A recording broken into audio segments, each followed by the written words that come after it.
The portal's inquiry is about the future and where and how it appears.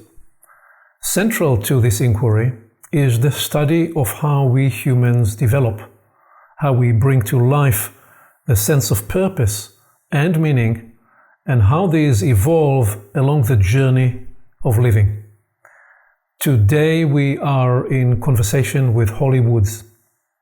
Holly is the founder of Emergence Institute. She is the author of Golden Thread, Where to Find Purpose in the Stages of Your Life. As a coach and consultant, Holly is a catalyst for what wants to come alive in people. Holly, welcome. Thank you, Aviv. I'm delighted to be here. Let me begin first by asking you, what are you working on at this time, in these times of tremendous change? What are you working on at the moment? It's an interesting question. I wish I had, a name of something. What I'm finding at this time is there's so much coming through me newly. I thought I knew exactly where I was going this year. And it turns out that there are a number of threads that are emerging, and I haven't really chosen which to spend my energy on yet. I have another book that's coming through me, and I do believe I want to write that this year. I have a new group program I'll be launching sometime this spring. I've started talking to trees. I'm finding myself more immersed in nature than ever. Trees and animals are reaching out to me and wanting to have conversations, I'm told. So we, at least it's a form of a record, in case we lose them. So there's a lot that's happening for me, in addition to, I do a lot of coaching and consulting still, and enjoy that, and still do it. That's, the focus of most of my work right now. Well, so to put it a bit in context, how would you summarize the high-level story that brought you to the work you're leading today? As you know a little bit about my life, it was a lifelong journey, really, to arrive here. I believe that my soul brought me to this lifetime in order to resolve the shadow, the challenges, the trauma, the karma of many lifetimes, and integrate those elements of my being that were not fully expressed, so that I could be more useful in helping others uncover their purpose and live truly according to their soul.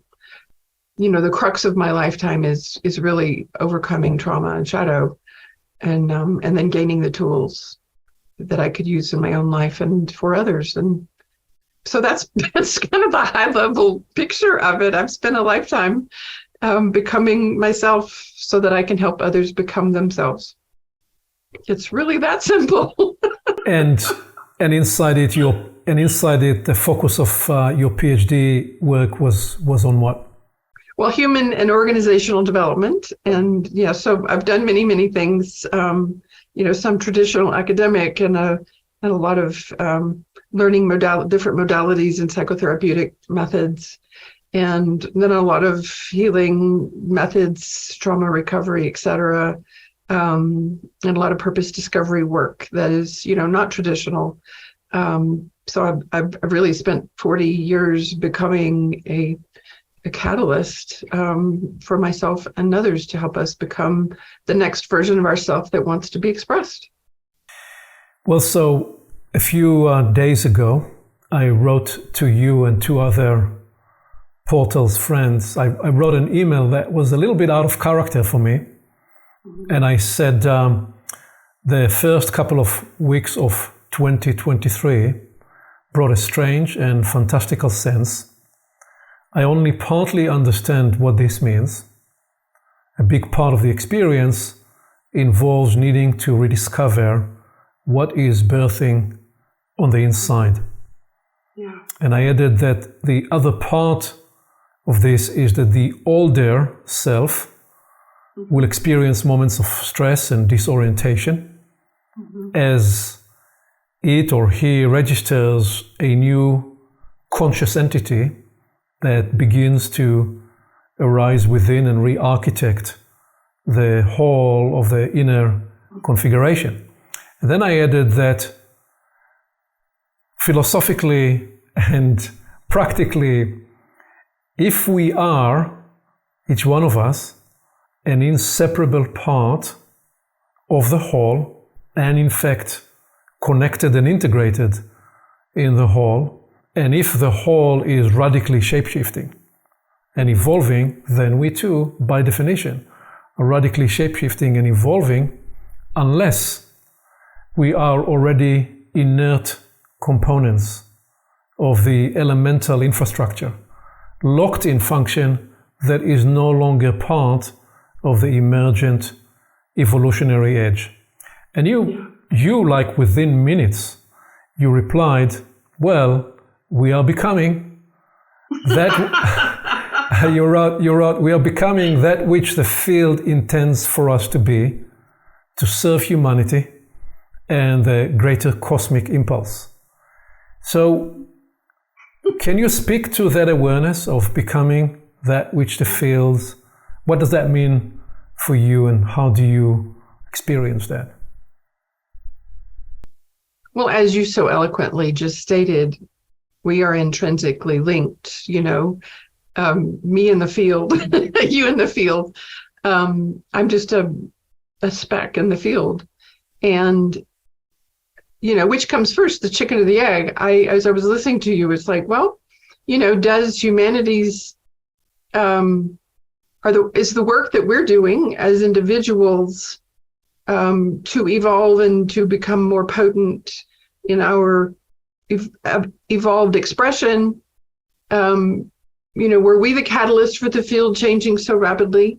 Or is the field and its essence, I've never said that, didn't know field had an essence, but evidently it does, and its nature affecting us. And obviously it's both. I believe that as we immerse ourselves more and more in the field, in the awareness of what is in existence, universe, cosmos, whatever you want to call it, that we experience ourselves newly, because it is the most undiluted, pure form of energy. And so I'm going to become more potentized and amplified the more connected I am in the field.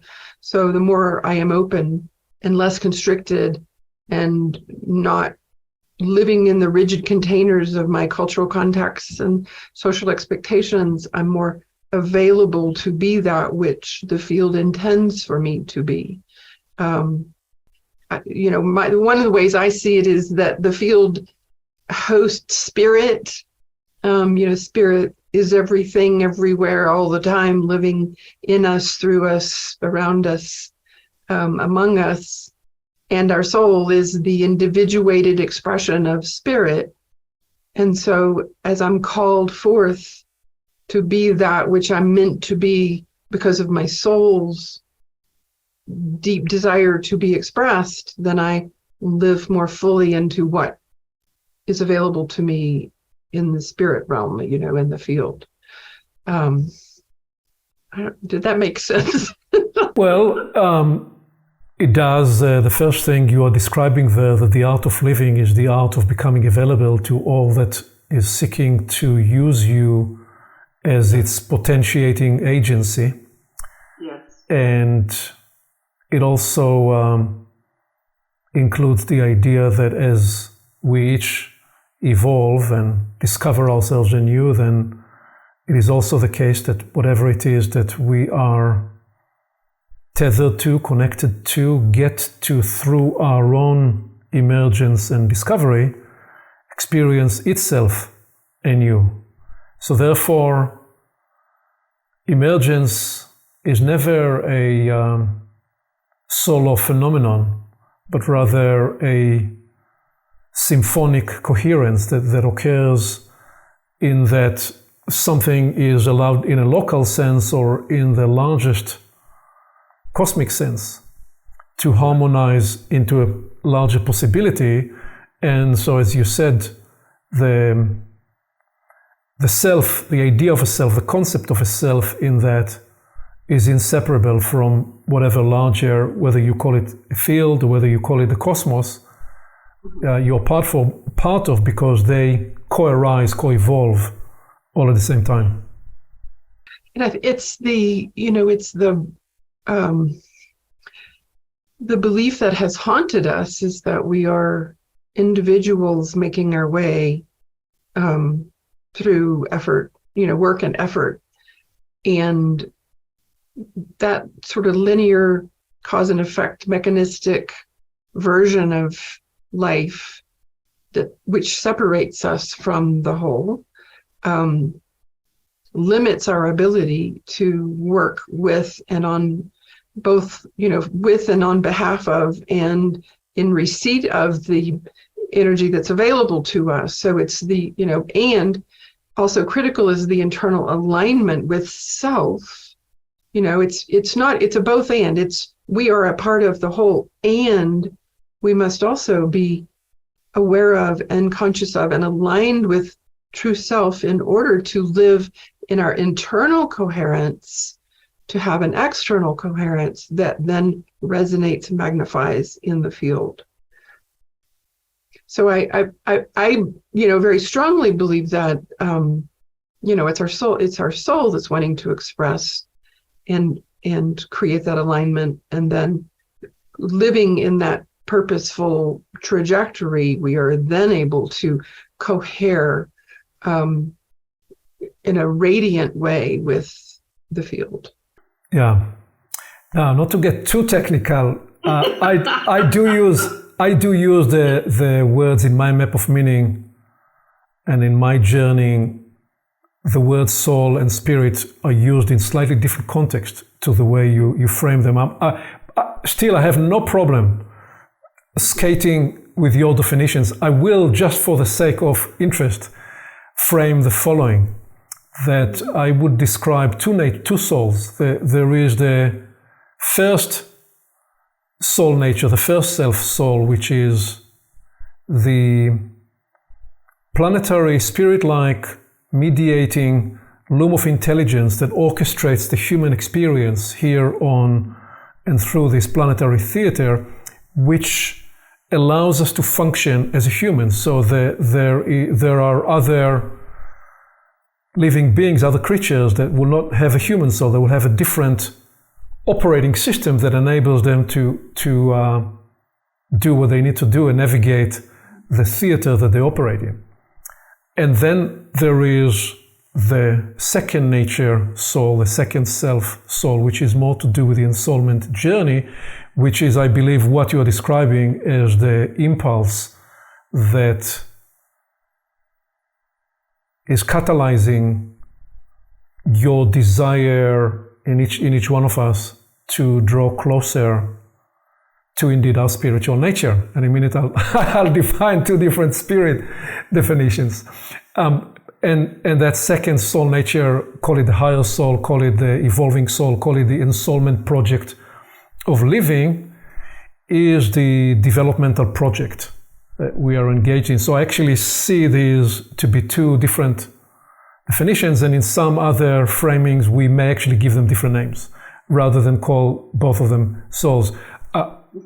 It seems to me that the way you were using the word soul is inclusive of these and the various gradients in between. Well, not really. Actually, I just said a few minutes ago, the cosmos had an essence. Like, I've never said that. I didn't know. And I think that's what you're describing as that first soul. I've actually never thought until now about, the cosmos, the field, having an essence or a soul. Essence used interchangeably. Well, let me just make it. I didn't know we were going to skate there, but that's fine. To get even more complete. The essence of the cosmos or the universe is more what I will describe as the spirit. The soul is a planetary entity, the spirit is a universal entity. So we are a unique planetary universal life. That's the unique thing about being a human. And the soul actually enables and mediates the universal consciousness, which is the spark we call the spirit, to come inside and be expressed, and also gain the additional know-how that it comes to gather in this life. And then there are other, we can use different names in different times to describe them, but other spirit natures that aggregate through the journey. So that's a different usage of the word spirit from the general idea that spirit is everywhere. I have no problem with playing with these two terms. It's just that the way I offer their spirit as a universal consciousness, soul as a planetary mediating consciousness is quite specific in the architecture. But I said I didn't plan to get technical. It's just that what you said catalyzed that. Yeah. Well, and it's fascinating that I have a very, a different experience and impression of it. So, we can certainly save that for another conversation. Very, very fascinating. Indeed. But what's important is where the definitions and the architecture becomes a second principle rather than a first principle is when we sense into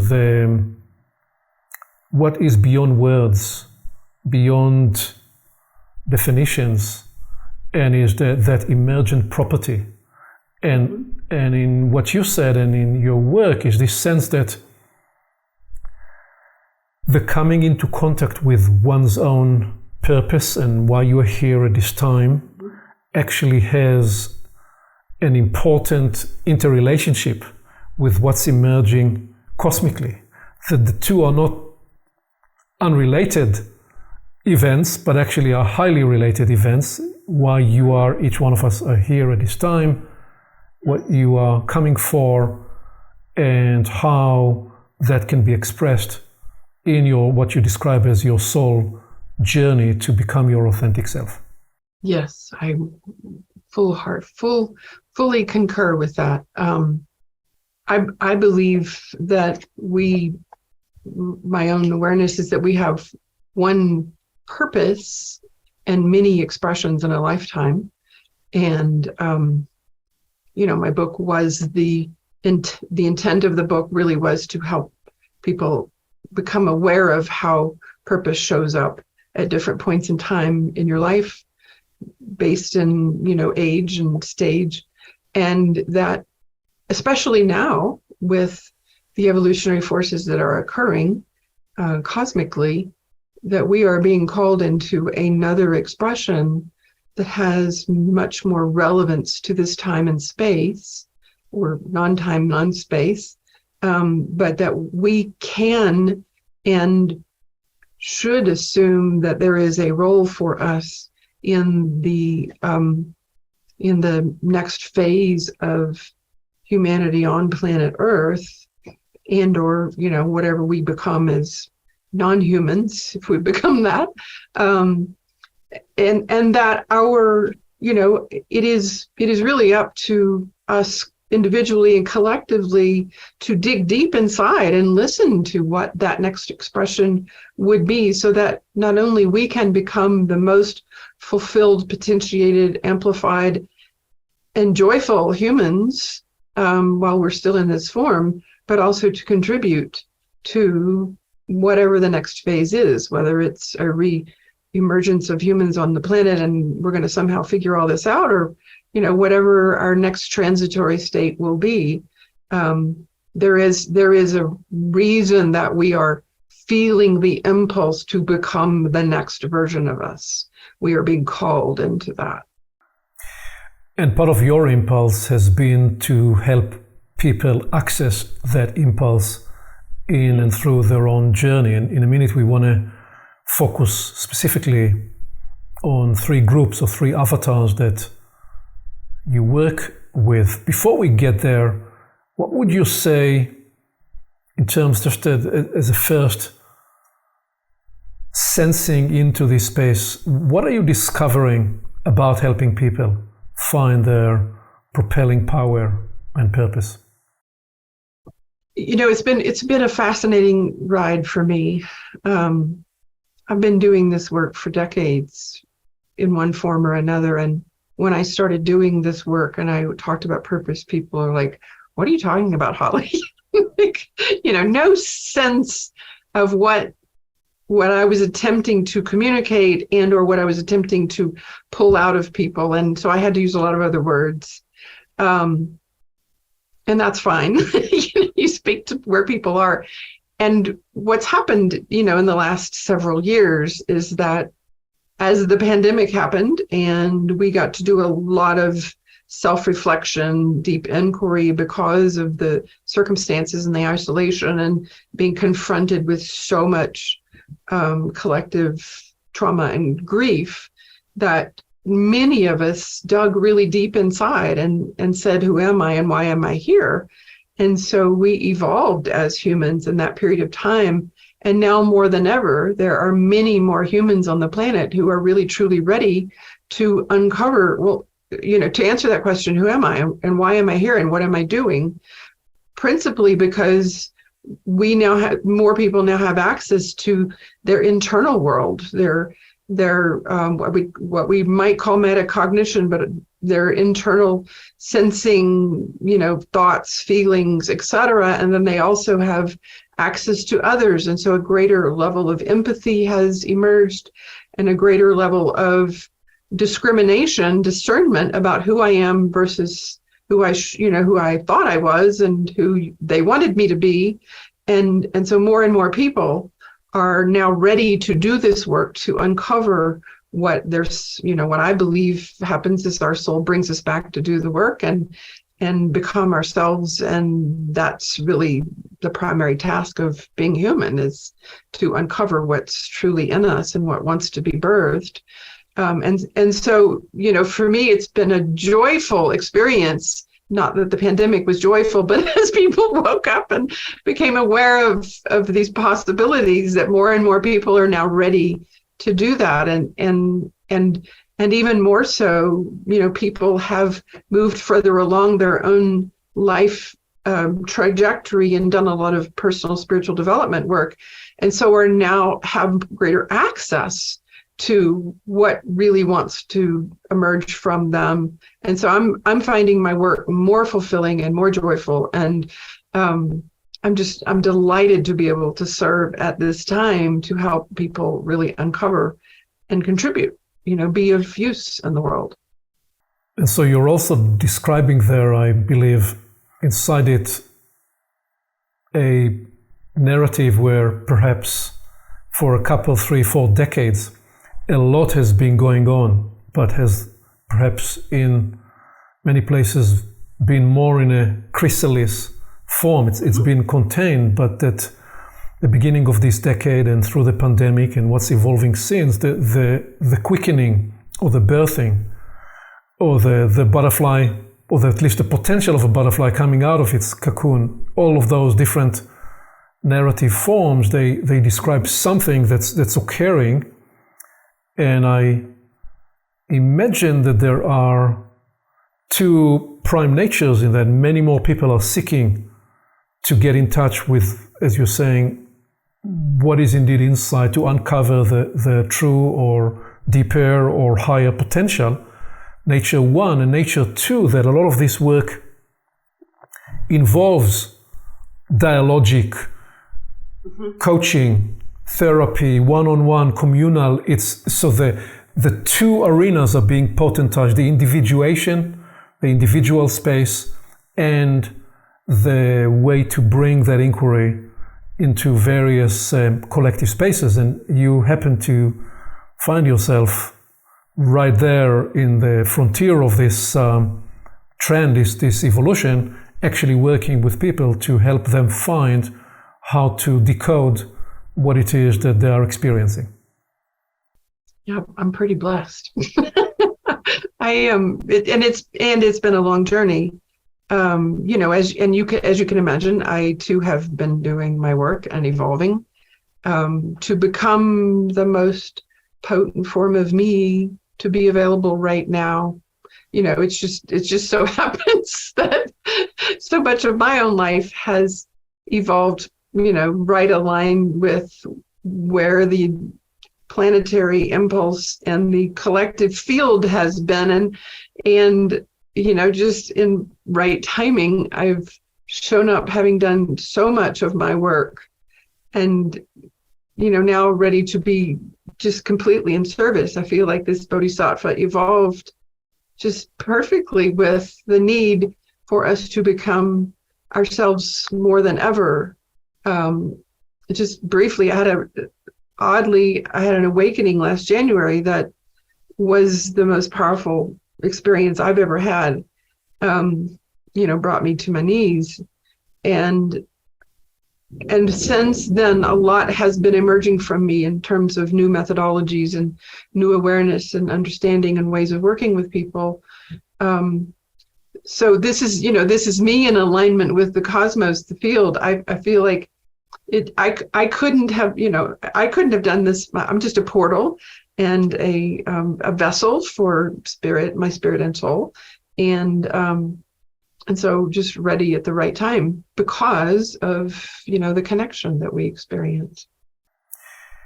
So we do actually want to explore a little bit about also some of the methodology and the way of the work. Before we get there, I'd like us to focus on the three avatars or three archetypes that you describe, that you focus on in your work. You call them the corporate refugees is the first group, the second are the next gen leaders, and the third, the veteran changemakers. So I'd like us to actually go one by one at a time, and decipher some of the main development opportunities and how you are observing and experiencing each of these groups. And I'm called to begin with the corporate refugees.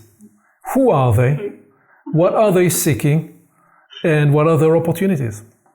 And thank you for this opportunity, Aviv. And just to note that these are my internal, monikers for these groups, not intending to be disrespectful in any way, but they're descriptors that I've given people who show up. And just over time, over the years, there are particular kinds of people that have shown up in my world and wanted to be supported in their own evolutionary trajectory. So corporate refugees are typically very successful, having been very successful executives, founders, innovators who've either launched their own company and had great success, or they've been executives in a corporate environment. They've been there, done that, made the money, had the financial stability, checked all the boxes that we're told to check, so much of the time in our Western world. And then at some point, like, okay, but that didn't do it. There's no meaning in that. And I'm unfulfilled and I don't need to do that anymore. And I want something else. And so they show up with this vast array of skills and talents and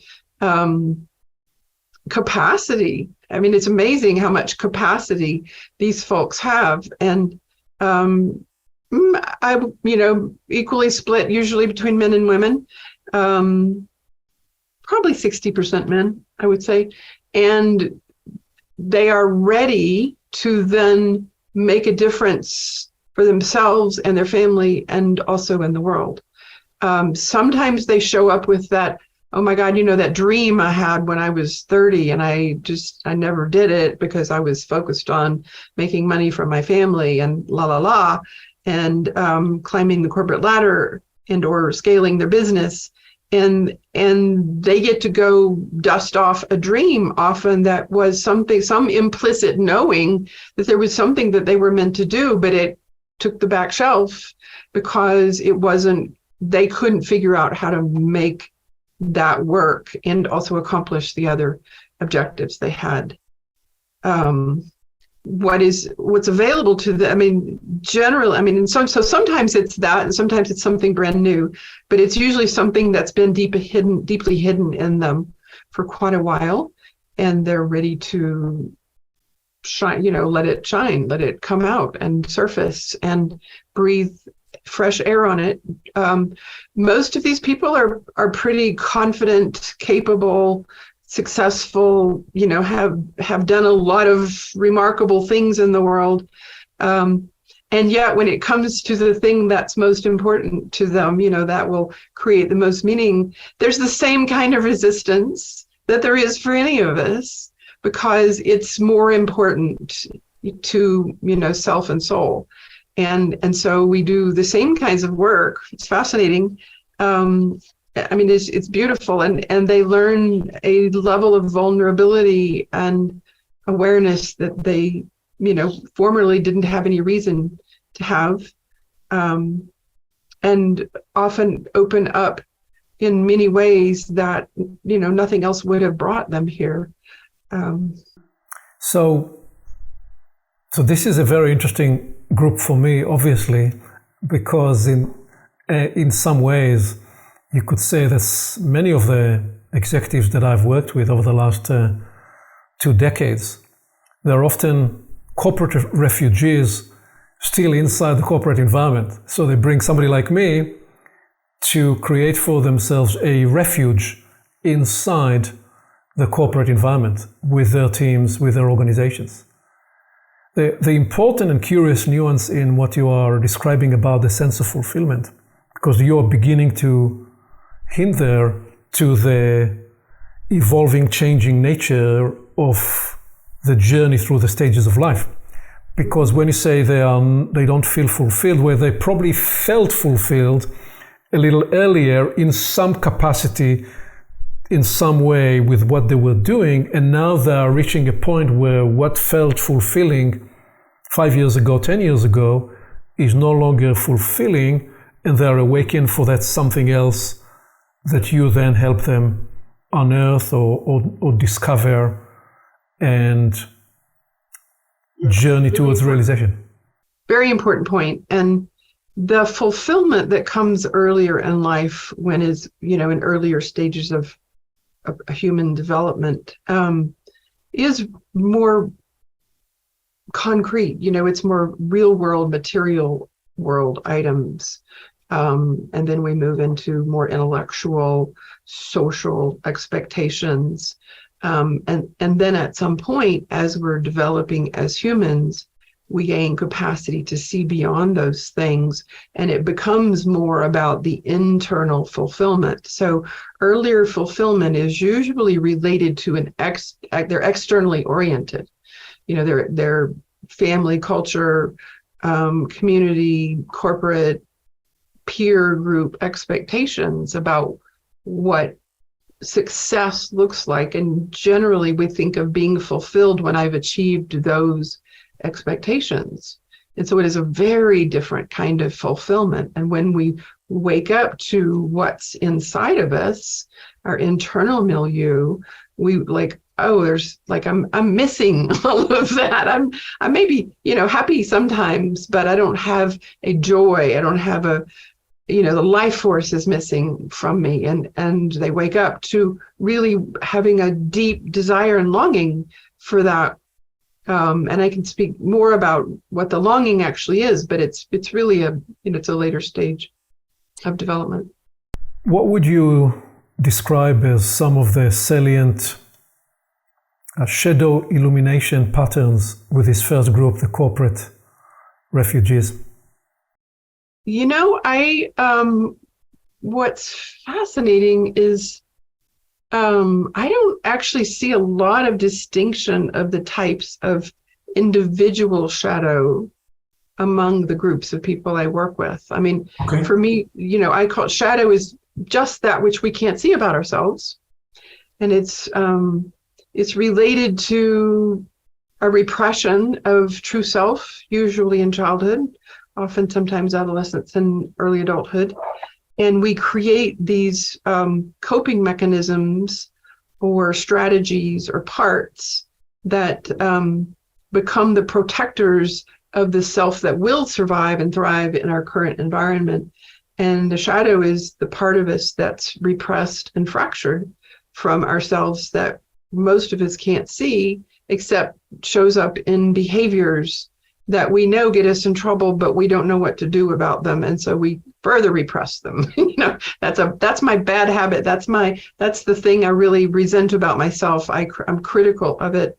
And so generally, maybe the corporate refugees are often attempting, they've stayed in long enough and accomplished things, and generally shadow shows up as some lack of acceptance and allowance and nurturing of true self in childhood. And this is true for most of us, but maybe even more pronounced in this group. And so there was a proving energy that, got them in, made sure they succeeded, made sure they did all of what was expected and stated, and even after it didn't feel good anymore, because this is what I'm supposed to do. And so there's a conformity to expectations, family, society that exists in this group that's a little more pronounced than some of the others. Okay, so let's bring online the next gen leaders. Who are they? Describe the next gen leaders, and what is the nature of creativity and brilliance and struggle and opportunities you are discovering with them?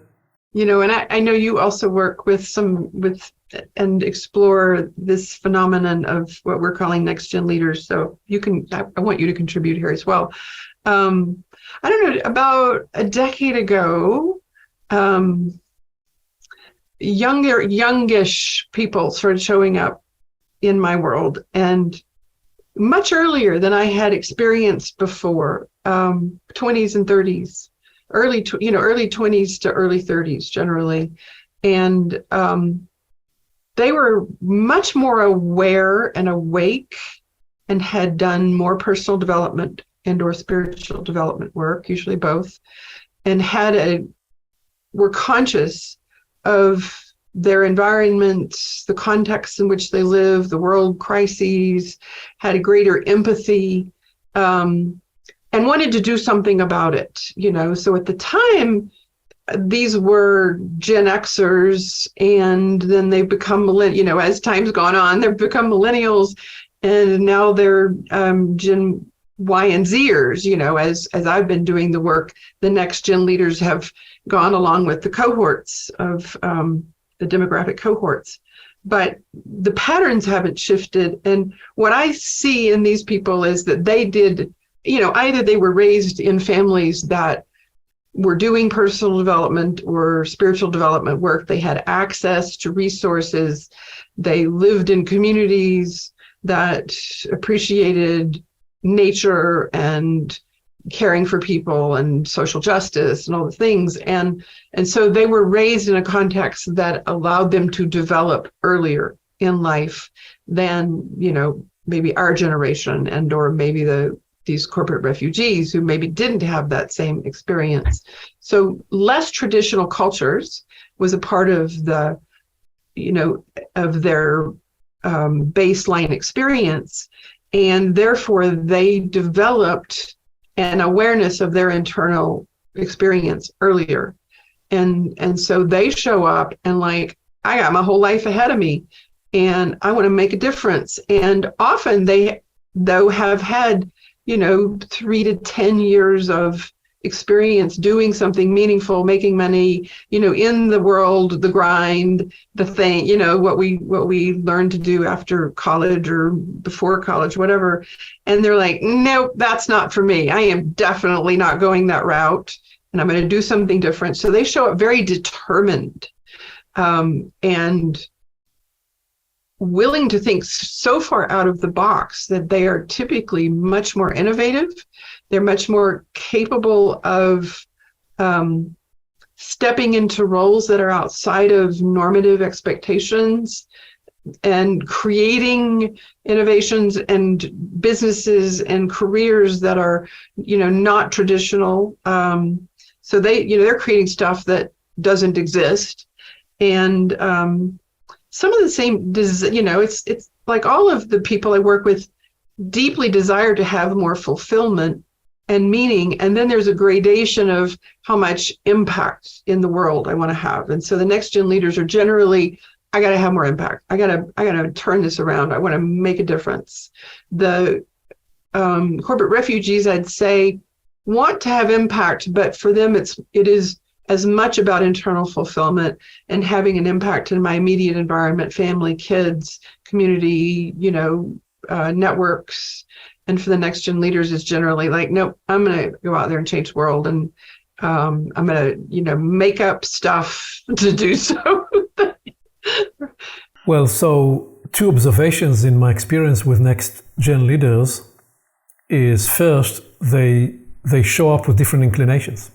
So some indeed go into the startup world. They start new businesses. Some are propelled into activism. Mm-hmm. Some are propelled into other causes and find a way to do so through a variety of not-for-profit endeavors. Right. And then you have those that are very much compelled in the interior personal or the interior communal space. So you got those different spaces. And so that would be the first feature that I will reflect on. The second is that because they've not had yet a full life to pull it all together, often there is an uneven readiness. So there is an excelling in one space or one capacity or one inclination. Mm-hmm. And there is a degree of impatience and refusing to understand why is it that not more and not faster is being realized in that one arena that is being pioneered. And there's nothing wrong with that. That's not a reflection of a stage of development, but is more a chronological life stage comment. And it's not that there aren't people that are very successful in their 20s and build large and profitable businesses, and people that are able to, say, in their mid-30s or early 40s, I'm done with the money issue. It's addressed. I've answered the material question. Let's discover what I want to do next. All of those are there, but I find often that there is a sense of uneven readiness. And I imagine that in the support that you offer, that must be a feature at times. It is. And I do everything from purpose discovery and alignment and shadow work to helping build the thing. I've got a long entrepreneurial background myself in product development, and career changes. So that is also an aspect of the work. And so, I work with people where they are, and there's a fair amount of shadow in this group. As you described, there's such a impulse to move forward and do things and make stuff and often break things that we spoke about this before, there's a little bit of righteousness that happens in, I'm young, I have the energy, I know what needs to happen, and I'm going to make it happen, and I don't need your help. And so that's not true for all of them, but some of them, like there isn't a recognition that there were potentially some steps missed in their developmental journey that would give them more capacity to take on and fulfill the charter they've set out for themselves. And so some of my work literally is helping fill in those developmental capacities. Can you, just on this one, can you instantiate it, give an example? So how, well, two questions.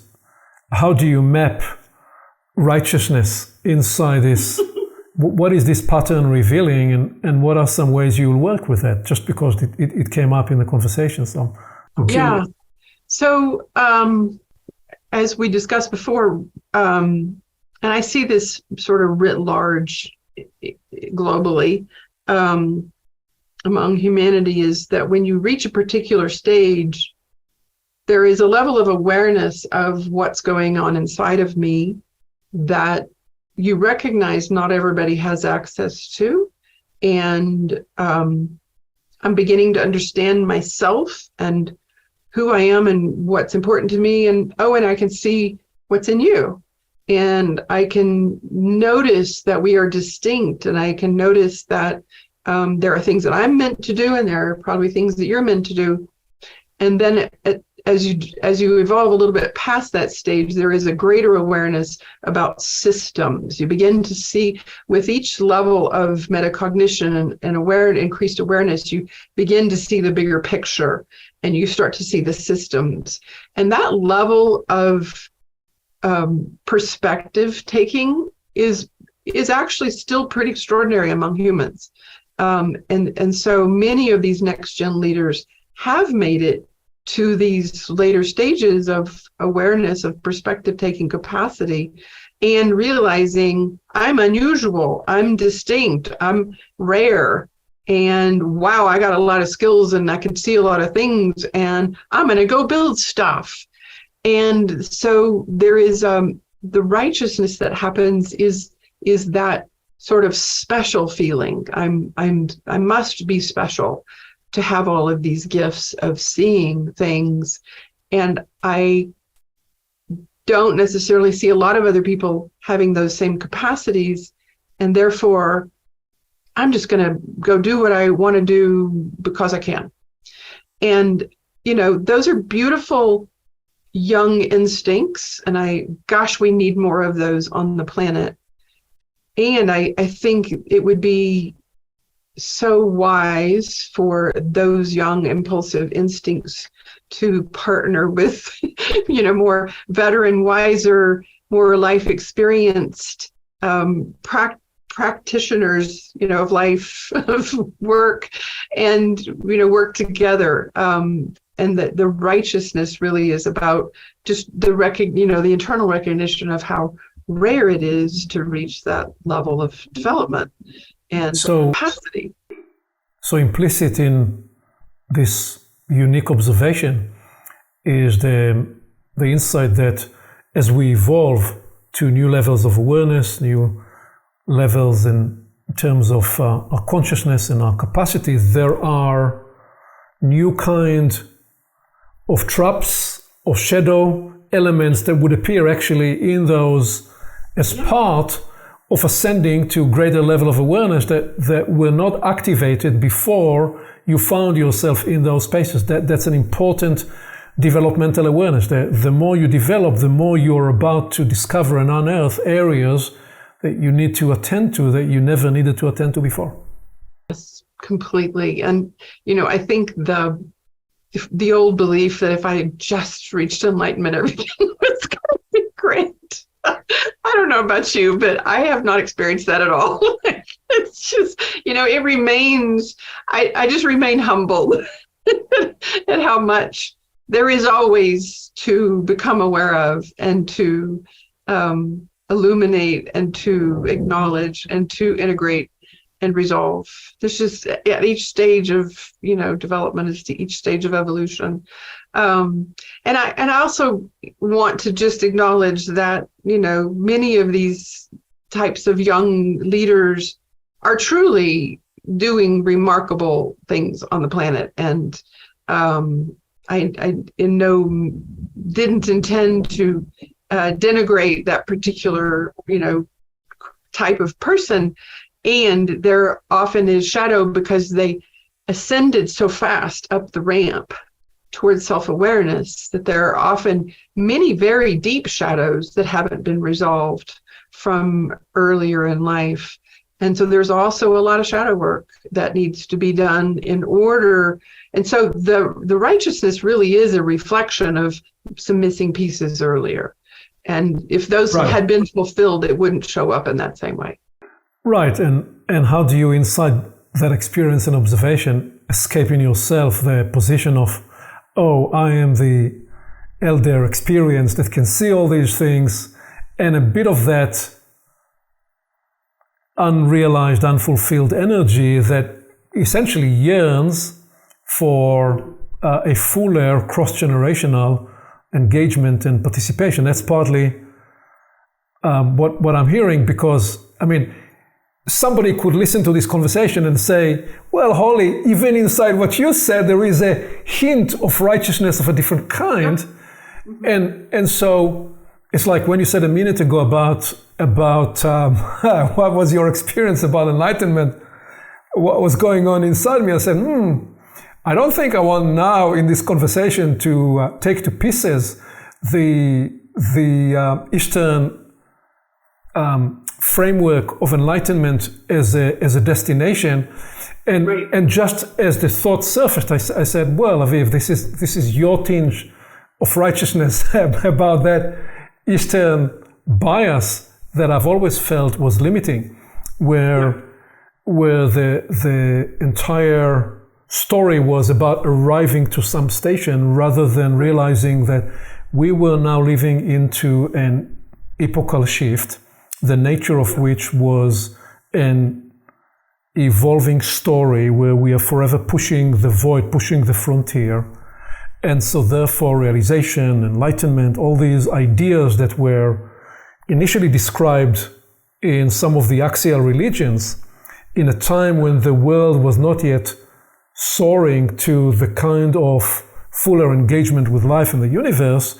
And the best case scenario that was available then was arrive to a station that will exonerate you from the suffering of life, and that was called realization, and other names in various Eastern practices, where what I'm proposing, the developmental inclination that we are now exploring in this conversation, is much more about an on-the-move, in progress realization, enlightenment, and actually the trueness or the true air realization and enlightenment and those other words.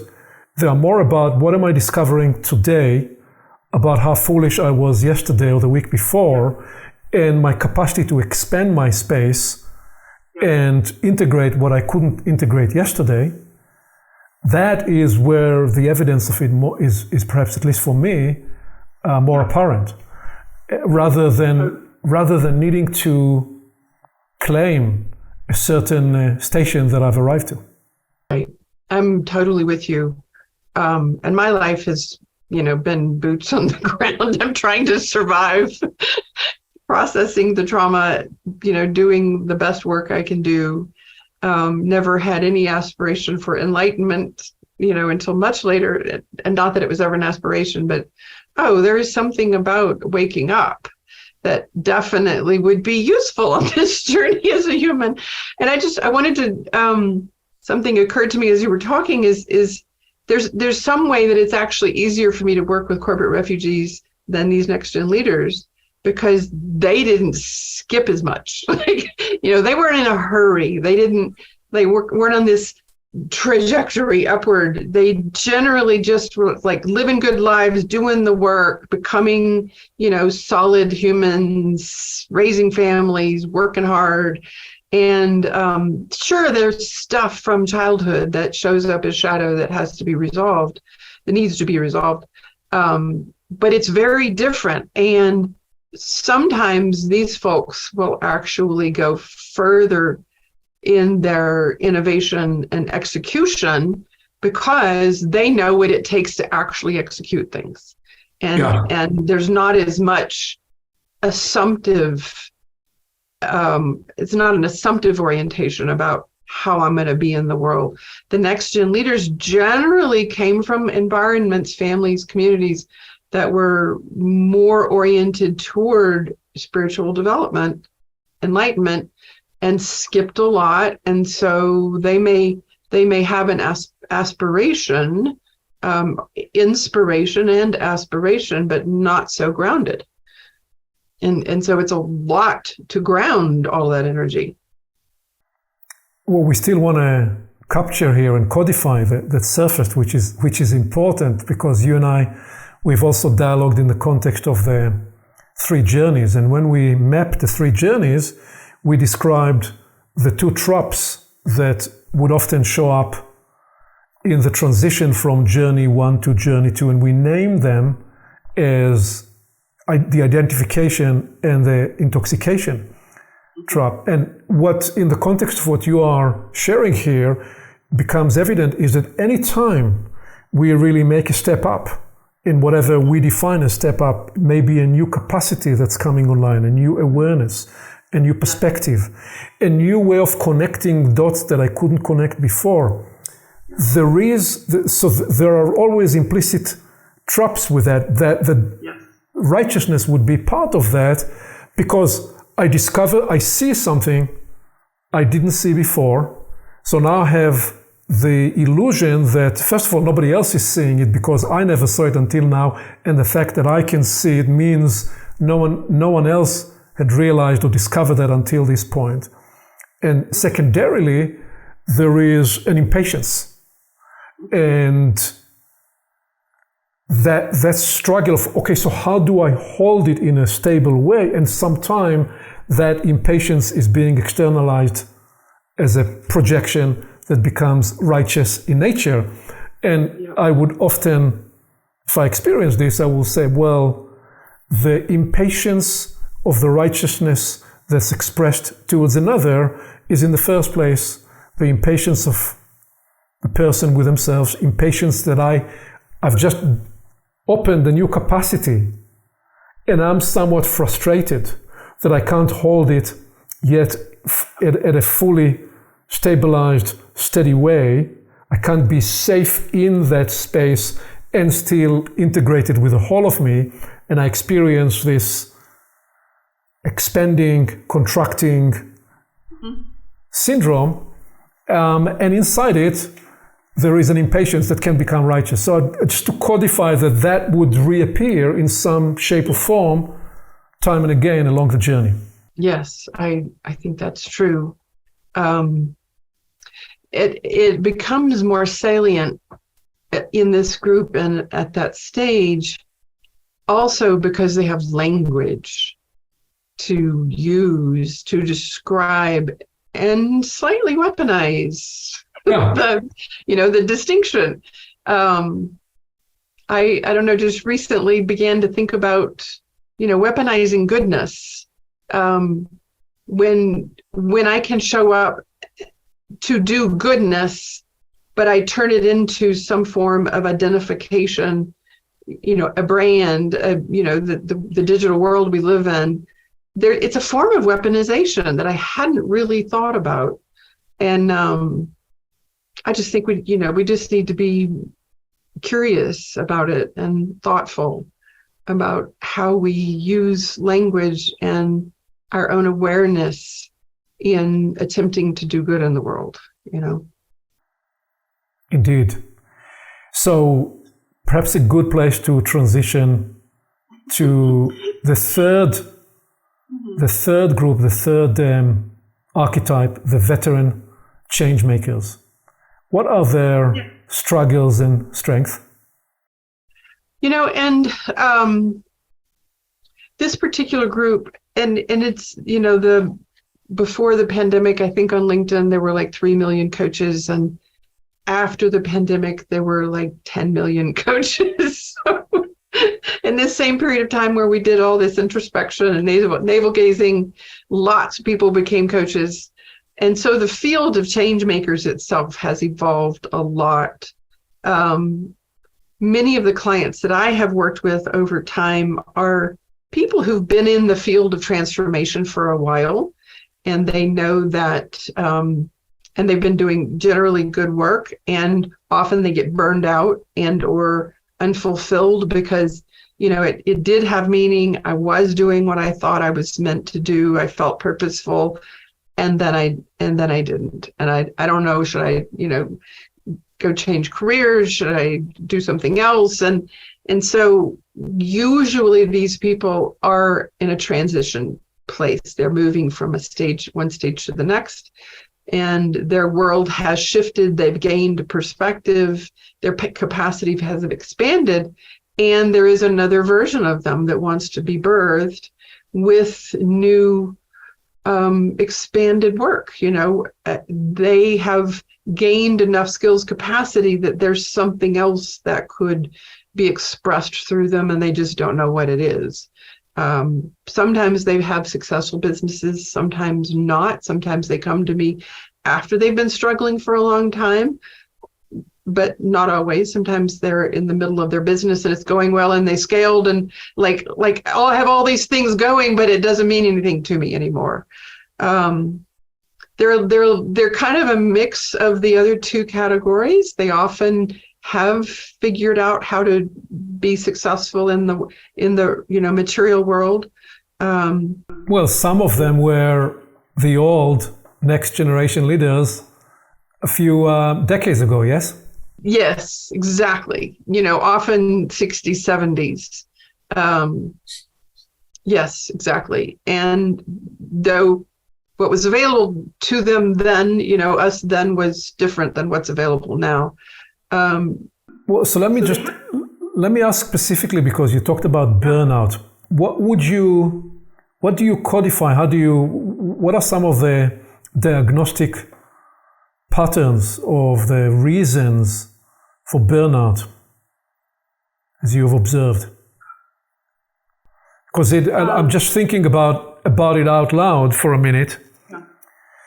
There is the case where I was inspired by something that led me into a journey, and in essence that potential has been used, has been realized, and I have not found a way to update myself. So I'm working out of an old battery, out of an old revelation, out of an old impulse, and I've used that up. That's one burnout. A second completely different burnout that I'm observing is the situation where somebody has been propelled into a space because they passionately believe in the cause they were about to serve, and they discovered that alongside the passion, there are capacities and skills and capabilities, and also self-care and self-maintenance and self-regulation that they haven't been able to fully develop. So that's a different kind of a burnout. So right there is a whole discovery to map the different patterns of burnout, and they each need a different kind of support and help, I imagine. Well, and then there's the burnout of someone who's been doing something, in a similar way, consistent way through time, and then the world shifted and it no longer worked. And I don't know how to adapt to the new world and the new challenges and the new context of, the problem I was trying to solve.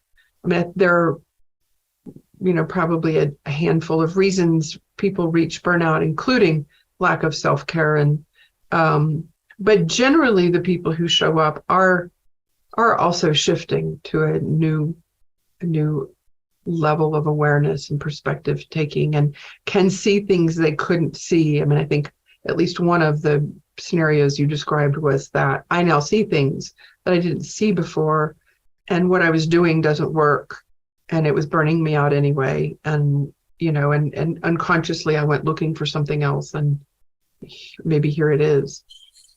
Well, that's not so much of a burnout. It's more what perhaps somebody is describing as a burnout, but is more the crucible of change, the crucible of hospicing an old version of myself to birth a new version of myself that I may be experiencing as a burnout, but is actually the birth pains and pangs of a new possibility.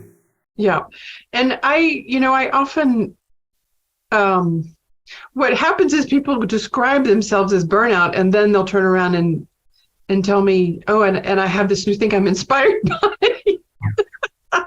And so if we are, in most change makers, which is just a sort of a term for people who are like in the transformational arena, coaches, consultants, philosophers, authors, there's a lot of people who are really wanting to make a difference in the world and have spent, most of their lifetime doing that. Most of us unconsciously are always looking for the next thing that inspires us, right? I think you and I are birds of a feather in that way. I'm like, okay, where's the next juice coming from? I'm called to the inspiration well more than most, and that keeps me alive, and it keeps my life force alive and dynamic and growing. And so, bored and burnout are not words I would ever use. And most people in this arena have that tendency, but they're afraid to take the steps to move out of their existing structures. They're much less likely to make the transition to a new career or a new product or a new something, because they didn't necessarily have the same, financial success.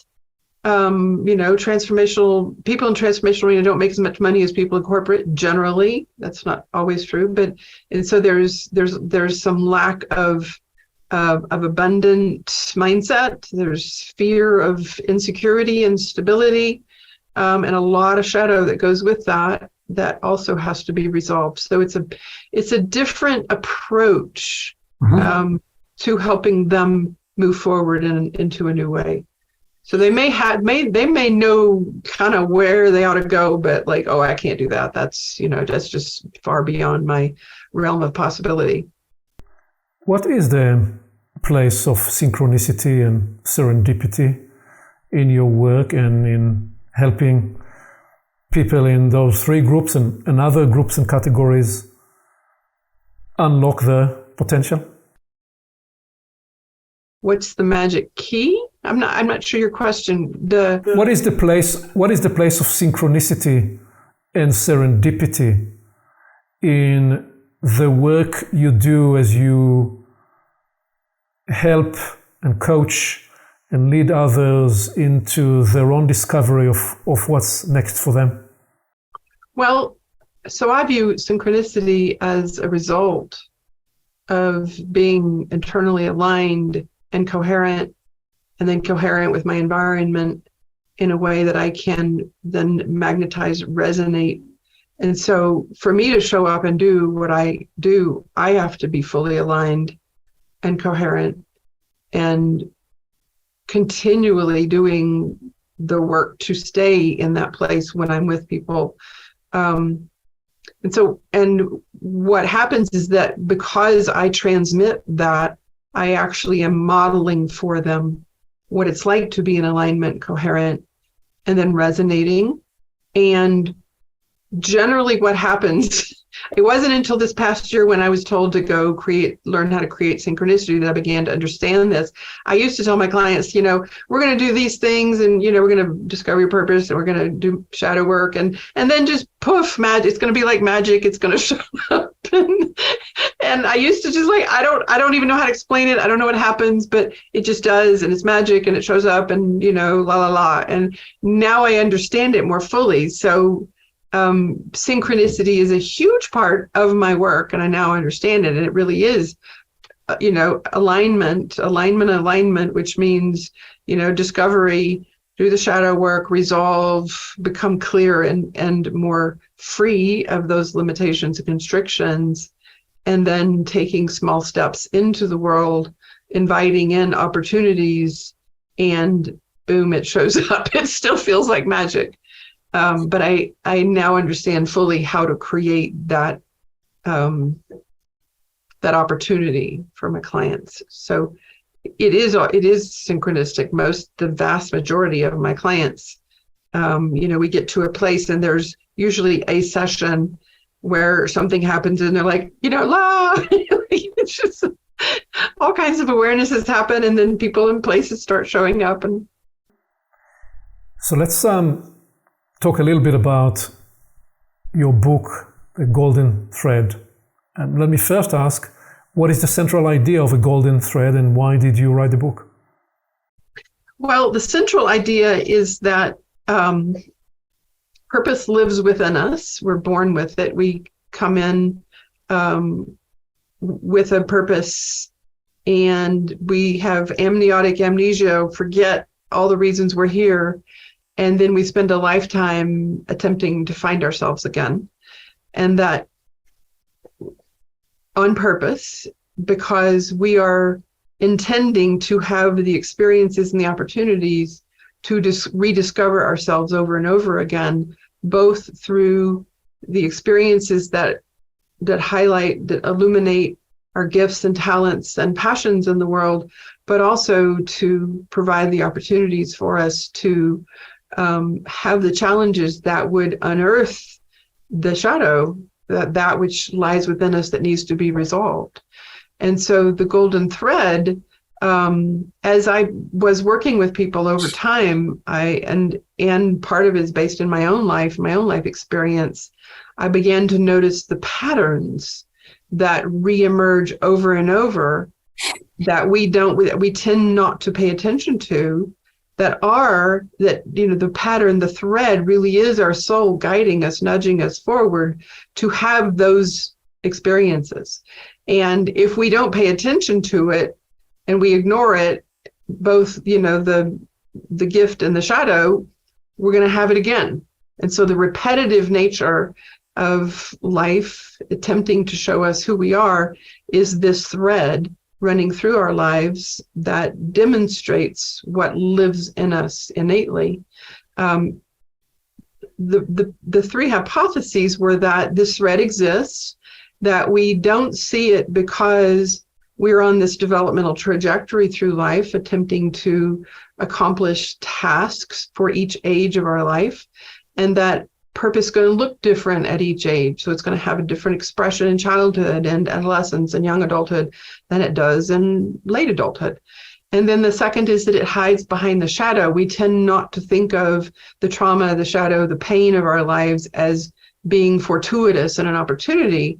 But in fact, if we pay really close attention to that shadow and how it shows up, it is evidence of who we are and what we need to resolve. So that's what the book's about. And so the central aspect of the journey work is rediscovery and resolve of what prevents you from engaging and getting tethered to that purpose presence inside. Yes. And instead we become tethered to the societal conformist expectations of our lives and the tasks of each stage. We can get stuck attempting to live within those constraints. And so our purpose is, our soul generally is helping us move along by creating new opportunities if we choose to use them, recognize and use them. What is purpose stress and or purpose anxiety that you write about? Well, it's a concept, and I think it exists broadly now because we have evolved and more people are living in this place where they have an awareness that I am unique. I have a unique self, and there's something that lives in me that I want to express, but I don't know what it is, and I can't find it, and I can't figure out how to do it. Creates a fair amount of anxiety for most people. I saw that pretty rampantly latter part of the pandemic. It was like a purpose frenzy. There were lots of people wanting to find purpose. And then at some point, the anxiety frenzy died as people's like, well, I'm on purpose. I'm doing my purpose. I like what I do. That's good enough. And so it almost, I would say there's less anxiety now than there was a couple of years ago, because purpose became, oh, I'm building products that, are sustainable or whatever. And so people started using purpose in a way that wasn't the original meaning of it, as a means of calming the anxiety. I believe that's what happened. You write about the relationship between purpose and shadow, and you say, key to living on purpose is to look squarely in the face of your greatest sorrows and greatest joys. Find the connection between them over time and understand that there are flip sides of the same coin. Joy is the expression of light, sorrow is the expression of the dark. Neither are right or wrong, and both illuminate who you really are. So what would be an example, just to get the sense of this, either from a specific case in point with a client without going into names, or in whatever way you want to instantiate it, bring it to life, that sense that the sorrow is or can be guidance to your purpose. What would be a for instance that you could share? I tend to not want to use my clients' examples. But just, a lot of confidentiality. And I'm certainly a case study for. Okay. And even as recently as this year, like I said, I'm always continuing to do my work. We're just on this path, and it kind of never ends. And I have a long history of being in narcissistic relationships. My mother exhibited those tendencies when I was a child, and so that's what I learned was a part of intimate relationship. And literally dozens of narcissists in my life. And this past year, I had another opportunity. And I'm like, I'm going to get this thing. I'm going to figure out why this is so painful, why I keep calling this in. Why is it so painful? And this particular instance, I ended a relationship and deeper grief than I've ever experienced in my life. It was so cathartic and painful. And okay. And so I had developed some new tools for uncovering deep, way deep beliefs and sub-beliefs and rooted and, probably past lifetimes. And I finally got to some of the beliefs that were holding me in this pattern of narcissism and codependence. And I uncovered these beliefs, and lo and behold, I had this habit, this behavior of not speaking my truth. Part of my purpose is to speak powerful truths. So this is where, so my purpose, speak powerful truths, shine love on the shadow, to liberate soul's potential, reunite love and power. So I have this really amazing capacity to speak powerful truths, but on my own behalf, I was showing up in relationship, not speaking my truth until I felt loved and accepted and stable in a relationship. And then my truth would show up. And the person that supposedly loved me couldn't handle who I really was. And so it became this very inflamed, conflict-laden, this ain't going to work kind of thing. And oh my God, I've been doing this my whole life. And what would it be like for me to right off the bat, no, this is who I am. This is what I need. This is what sounds so stupid, right? And so I literally this year ended that whole pattern. It's a little embarrassing to admit this, but I don't care.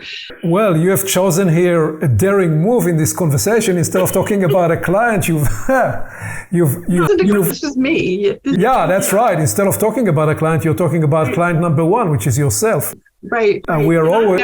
I've been the case study for all of my work. Everything I've ever learned and developed came from me trying to survive this crazy life that I've chose to live and, undo all of the trauma. But the gist of those beliefs were I didn't have self-love and self-acknowledgement, so the nurturing I didn't get as a child just, amplified over a lifetime, and not respecting myself enough to speak the powerful truths on my own behalf. And so this is the thing with purpose, is we can go find our purpose, but until we bless ourselves with it and we really live fully in the self-fulfillment of that purpose, we'll never truly potentiate. So the sorrow and the joy here were, me being able to speak on my own behalf in these relationships, and showing up for myself and with others. It was part of the same pattern.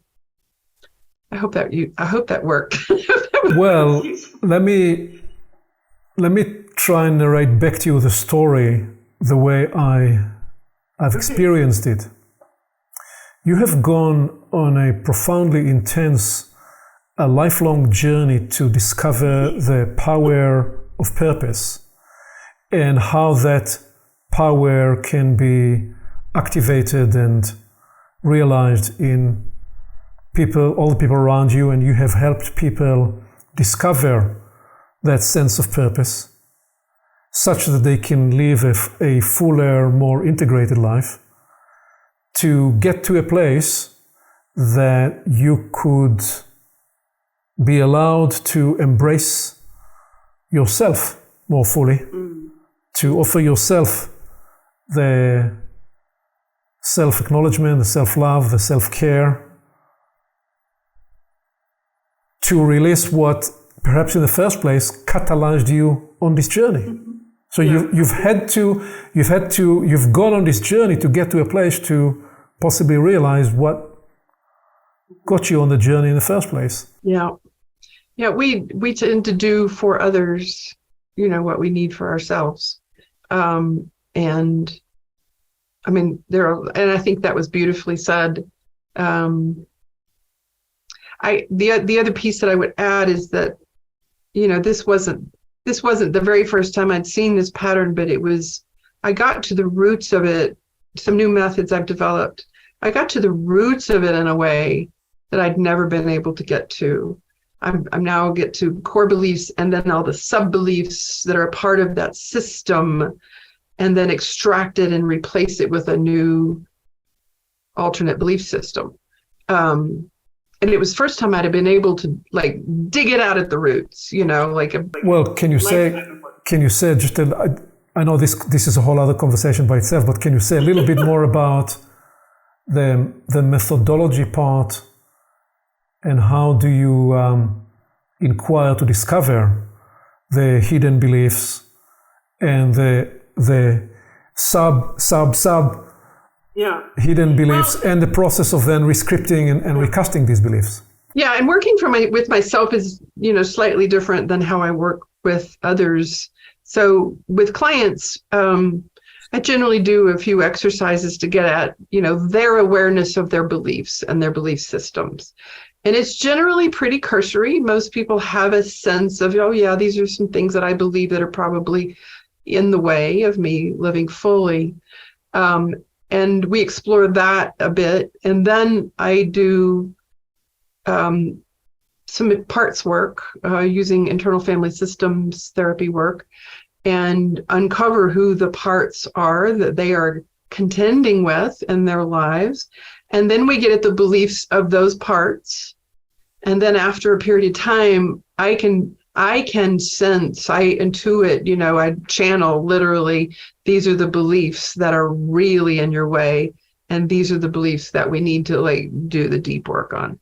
And so there's usually 1, 2, maybe 3 deep core beliefs that live way subsurface, that, almost nobody knows about, that drive everything in our lives, that once we can get to those, we're so liberated. And that was true for me as well. I had started doing this work last year with my clients, and I hadn't had a reason to use it on myself. I'm like, oh, good, a reason I get to do it. So it's, it starts out up here, and then we just get deeper and deeper and deeper, and boom, they show up in our work together. What was in this, for instance, the belief was the belief, I cannot be fully loved before complete the sentence? I'd have to go back to my notes to get the specific belief, but it was something about I can't show up as myself, something like that, which, then led to some other sub-beliefs, which then let me recreate what was the core belief I was hanging on to still. And then, the practice really is to go create some alternate belief systems, alternate beliefs for each of those beliefs. And then to do some visualization. I do a lot of visualization with my clients, creating a different reality that becomes energetically the new version of you. And so when you're done with this process, not only have you liberated the core beliefs, but you've become energetically, dynamically the new, the new being, the new alternate reality. Would it be fair and correct to intuit that given that you have in a way gone full circle and sourced the instigating impulse that perhaps sent you on this journey with now being prepared to more fully embrace yourself, that the work that you were led into over these many decades into the discovery of purpose, that in many ways you're probably now emerging beyond that, I'm guessing, I'm intuiting that the next phase for you will be the work beyond purpose. I'm wondering what I'm actually in the process of creating a workshop called Beyond Purpose. Okay. And so it's this next, the group program I'm planning to launch sometime this spring is really about creating the alternate versions of us who can conceive of ourselves as unlimited relative to the former versions of us, because that's what the world really needs now. We need to de-identify with the former human versions. It's not like I'm, turning us into cyborgs or something, but de-identify with the constructions of ourselves as these limited humans and attempt to identify with an alternate reality that is that where more is possible than we can truly imagine. And you're suggesting that a fulcrum for that discovery and realization is that you're no longer just merely in the quest of the discovery of self, that there is a context whereby what the world needs of you, what the cosmos needs of you, is part of the dance of discovery. That's what I'm hearing in what you are mapping. Yes, it starts with self, starts with purpose, and it's includes all of everything that I've done so far, and it goes this next step of becoming the alternate version of me, for whom possibilities enhanced, amplified. I can become what I need to become at this time, because it's available to me, because I'm no longer limited by the former conceptions. So if one way of describing the human journey is doing the work of development, then if on top of it, another way of describing the human journey is doing the work of purpose, one could imagine that there is beyond that the work of getting tethered to source and getting tethered to your bigger universal potential and whatever that means.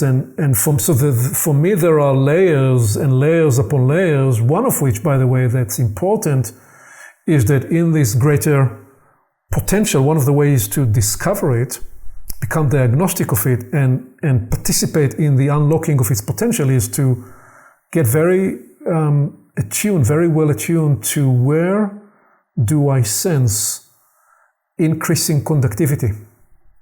Mm-hmm. Increasing conductivity and expanding space. Because when I am entering an expanded space, when I'm able to, with others, catalyze an expanded space and increasing conductivity, I am in some way already sourcing that something else that's beyond the local me, beyond the planetary me, and is intuiting and beginning to unlock a larger universal potential. I would agree. You're using conductivity in the way I would just say energy, but I love the word conductivity. I help people, teach people to discern what I call key purpose indicators, and sort of the energy is certainly one of them. And really paying attention. And I think I shared earlier, trees have started talking to me, and I just realized that the more expanded, more clear we become, I have no idea what's possible for us. I didn't imagine I would be walking around having conversations with trees, and yet, because I have an expanded an intention to expand my awareness of and receptivity to the world, to the cosmos, anything is possible. So the beauty of this conversation is we never intended to exhaust everything. There is so much more to get to. You just opened there a space that we could spend an hour on when you talked about, did you call those key purpose indicators? Well, because there is the somatic awareness, there is the relational awareness, there is the environmental awareness, there is that sense of alignment and congruency on the inside. There is synchronicity and serendipity. There is more and more and more. And in the purpose work that I've led with teams and groups over the years, I've discovered that I needed to offer half a dozen or dozen sometimes different pathways, and the different people would choose a different pathway for discovery. For one person, it was the inquiry of what am I about? What really matters for me? And there was very much that type of an inquiry. For another, it was where am I getting energized and what's fun and what releases me into the playful part of me. And those are different orientation or different pathways. And you probably now know intuitively when you have somebody coming to you, showing up, what might be the natural pathway that will work best for them. What's important is to note that each person will come into the discovery of purpose and the discovery of beyond purpose in their own unique way. Yes. So I will ask in closing, I'm going to make a daring move and ask you if you were to speak to the person that humanity is. Imagine that the entire humanity on Earth now is a person going through, as we described through this conversation, entered a decade of transformation, a decade of extraordinary potential and also extraordinary challenges. And if you were to speak to that person and offer that person a distilled coaching brief, what would you say? Obviously, you could talk for 3 hours about that, but what would be just the one or two messages to that humanity, one person as humanity, in terms of how are we as that human that humanity is to get further, better, more aligned, more tethered to purpose, such that we indeed are able to heal and realize our potential? Well, we can now know without hesitation, we know without any doubt that the world is as we are. And that if we deeply desire to have a different world than what we currently have, our primary work, our only choice really is to begin the deep work, the deep internal work to uncover who we are and reconcile that which keeps us from being that. Each of us has a one-of-a-kind, unique, it's 1 in 480 quadrillion version of us here to offer a gift. And unless each of us offers our gift, we're fraught with holes. We're like a tapestry without all the threads. And so my wish for each of us is to recognize that everything that happens to us is useful. There are no good, bad, right, wrong, preferred, not preferred opportunities and experiences in the world. Everything that occurs to us, for us, is on our behalf. The universe is conspiring for us. So the sooner that we can recognize that the stuff that hurts, that feels like trauma or pain or displeasure, is actually here to teach us something really important about ourselves in order to reconcile it and become more whole,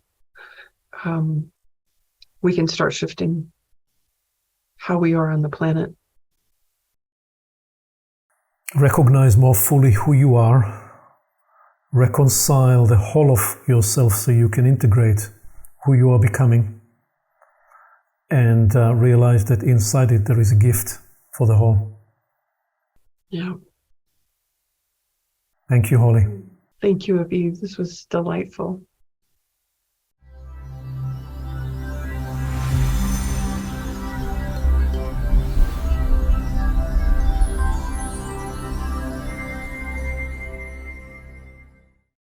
Along with our website at portalsofperception.org, Portals is also available on YouTube and on all podcast platforms, as well as social media.